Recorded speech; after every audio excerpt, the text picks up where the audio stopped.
नमस्कार मंडळी, स्वागत आहे तुमचं माझ्या यूट्यूब चॅनलमध्ये। आज बघा मी इथे चिंगोळ्याची भाजी बनवलेली आहे आणि ही भाजी कशी बनवली हे व्हिडिओ स्किप न करता शेवटपर्यंत पहा। व्हिडिओ आवडला तर व्हिडिओला लाईक, शेअर आणि सबस्क्राइब करा। तर चला बनवूया चिंगोळ्याची भाजी।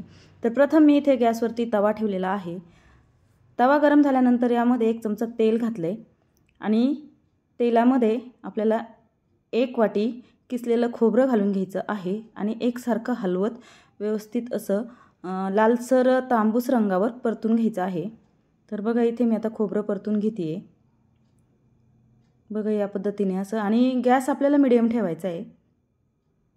एकसारखं हलवत या पद्धतीने असं खोबरं आपल्याला परतून घ्यायचं आहे। तर बघा इथे आता आपलं खोबरंही परतून झालेलं आहे। एका ताटामध्ये खोबरं आपल्याला काढून घ्यायचं आहे थंड होण्यासाठी।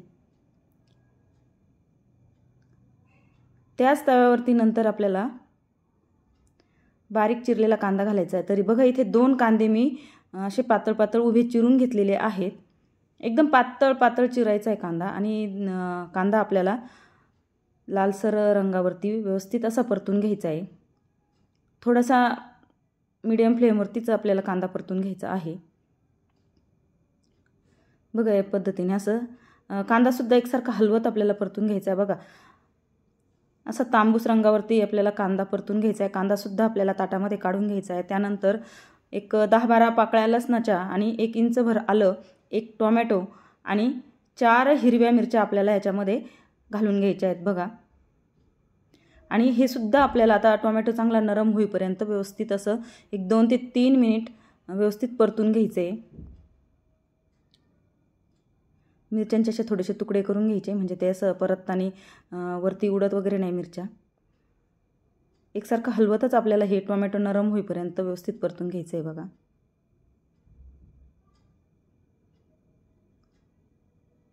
एक 2-3 मिनिटं परतून झाल्यानंतर आपल्याला हे सुद्धा एका ताटामध्ये काढून घ्यायचं आहे। बघा टोमॅटो सुद्धा आता इथे व्यवस्थित नरम झालेला आहे। हे पण आपण ताटामध्ये काढून घेऊ आणि एक 5 मिनिट थंड करून घ्यायचं आहे हे सर्व आपल्याला।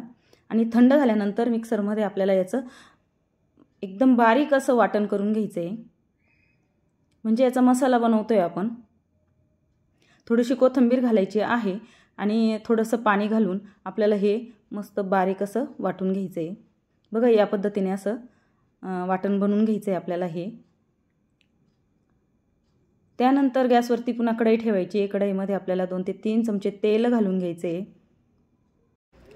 तेल चांगलं गरम झालं की यामध्ये अर्धासा चमचा आपल्याला जिरं घालायचं आहे। जिरं व्यवस्थित तडतडलं की यामध्ये आपण कांदा खोबऱ्याचं वाटण जे केलेलं आहे ते घालून घ्यायचं आहे। बघा या पद्धतीने असं, आणि व्यवस्थित असं आपल्याला हे मिक्स करून घ्यायचं आहे तेलामध्ये। आणि यातलं जे ओलसरपणा थोडासा कमी होईपर्यंत आपल्याला हे परतून घ्यायचं आहे बरं का। बघा या पद्धतीने असं परतून घ्यायचं आहे। नंतर ह्याच्यामध्ये आपल्याला धण्याचं कूट घालायचं आहे, म्हणजे धण्याची पावडर घालायची 1 चमचाभर, आणि अर्धासा चमचा हळद घालून घ्यायची आहे। आणि पुन्हा एकदा मिक्स करून घ्यायचं आहे। आणि हे जे वाटण आहे याला तेल सुटेपर्यंत व्यवस्थित परतून घ्यायचं आहे। बघा आपल्याला मीडियम फ्लेमवरतीच आपल्याला हे परतून घ्यायचं आहे। त्यानंतर 1 चमचा लाल तिखट, 1 चमचा मी हा गोडा मसाला घातलेला आहे आणि 1 चमचा एव्हरेस्टचा मसाला घातलेला आहे। आणि पुन्हा एकदा हे मिक्स करून आपल्याला व्यवस्थित परतून घ्यायचं आहे। अगदी यातला पाणी, म्हणजे जे पाण्याचा अंश आहे तो कमी होईपर्यंत, आपल्याला कोरडं होईपर्यंत हे मिश्रण परतून घ्यायचं आहे। अगदी त्याला तेल सुटेपर्यंत आपल्याला हे परतून घ्यायचं आहे। बघा या पद्धतीने असं।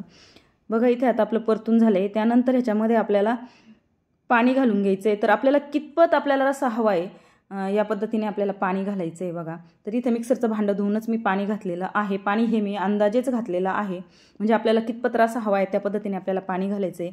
त्यानंतर चवीनुसार मीठ घालून घ्यायचं आहे।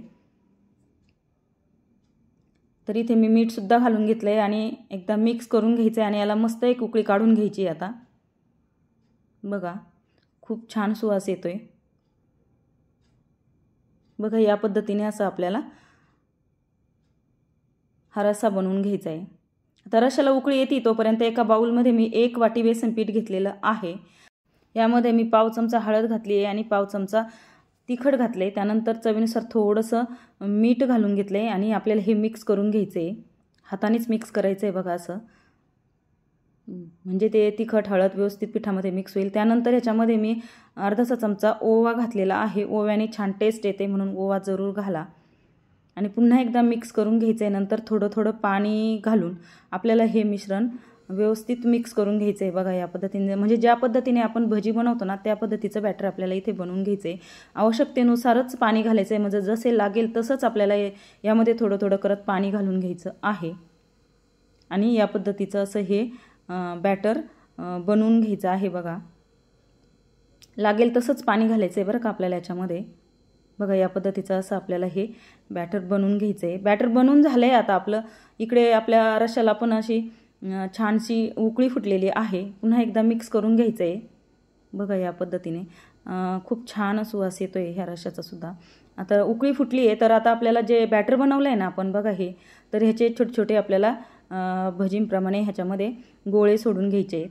तर बघा हे गोळे मी सोडून घेते आहे। या पद्धतीने असं गोळे सोडून घ्यायचे आणि आमच्याकडे ह्या भाजीला ना गोळ्याची आमटी किंवा डुबुकडे म्हणतात। काही भागामध्ये याला चिंगोळ्याची भाजी पण म्हणतात, काही भागामध्ये गट्टूची भाजी पण म्हणतात। तुमच्याकडे काय म्हणतात मला हे नक्कीच कमेंटमध्ये सांगा।